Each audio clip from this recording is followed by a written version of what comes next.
ការចុះឈ្មោះចូលរួមព្រឹត្តិការណ៍ជីកង់ដើម្បីកុមារកម្ពុជាពីភ្នំពេញឆ្ពោះទៅខេត្តសៀមរាបក្នុងចម្ងាយផ្លូវ310គីឡូម៉ែត្របានបើកទទួលចុះឈ្មោះហើយលោកនោះចម្រើនអគ្គលេខាធិការសហព័ន្ធកីឡាទោចក្រយានកម្ពុជាបានបញ្ជាក់ឲ្យដឹងថាការចុះឈ្មោះចូលរួមរបស់កីឡាករកីឡាការិនីម្នាក់ៗត្រូវបង់ថវិកាចំនួន$25ដោយបើកទទួលការចុះឈ្មោះចាប់ពីថ្ងៃនេះរហូតដល់ថ្ងៃទី30ខែមេសាឆ្នាំ2025សម្រាប់ការចុះឈ្មោះនឹងចូលរួមបរិច្ចាគក្នុងម្នាក់$25ដោយទទួលបានកញ្ចប់ជាអាវជីកង់មួយលិខិតថ្លែងអំណរគុណអាហារសម្រន់តាមផ្លូវព្រមទាំងភេសជ្ជៈផងដែរលោកនោះចម្រើនបានលើកឡើងថានេះជាឆ្នាំទី2ហើយដែលសហព័ន្ធកីឡាទោចក្រយានកម្ពុជាបានរៀបចំព្រឹត្តិការណ៍ជីកង់បែបនេះដើម្បីសប្បុរសធម៌កាលពីលើកទី1គឺចាប់ផ្ដើមនៅថ្ងៃទី1ខែមិថុនាឆ្នាំ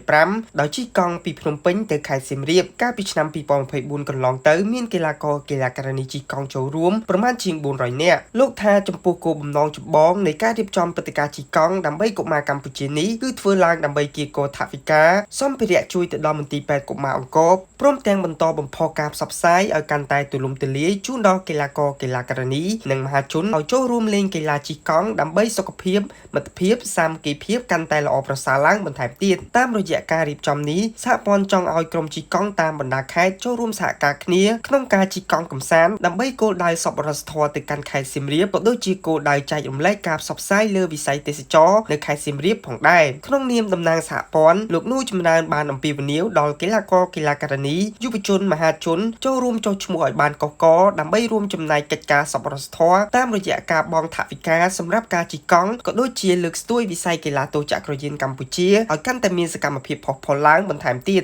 ចំពោះមហាជនសប្បុរសជនឬក្រុមហ៊ុននានាដែលមិនមានបំណងចូលរួមជិះកង់ដោយផ្ទាល់ក៏អាចចូលរួមឧបត្ថម្ភថវិកានិងសម្ភារៈបានក្នុងន័យជួយគាំទ្រដល់សកម្មភាពសប្បុរសធម៌ដើម្បីកុមារកម្ពុជាដែលកំពុងខ្វះខាតព្រឹត្តិការណ៍ជិះកង់ដើម្បីកុមារកម្ពុជាពីភ្នំពេញឆ្ពោះទៅខេត្តសៀមរាបក្រុងនឹងចេញដំណើរពីវិមានឯករាជ្យនៅរាជធានីភ្នំពេញនៅវេលាម៉ោង 4:30 នាទីព្រឹកនៃថ្ងៃ31ខែឧសភាឆ្នាំ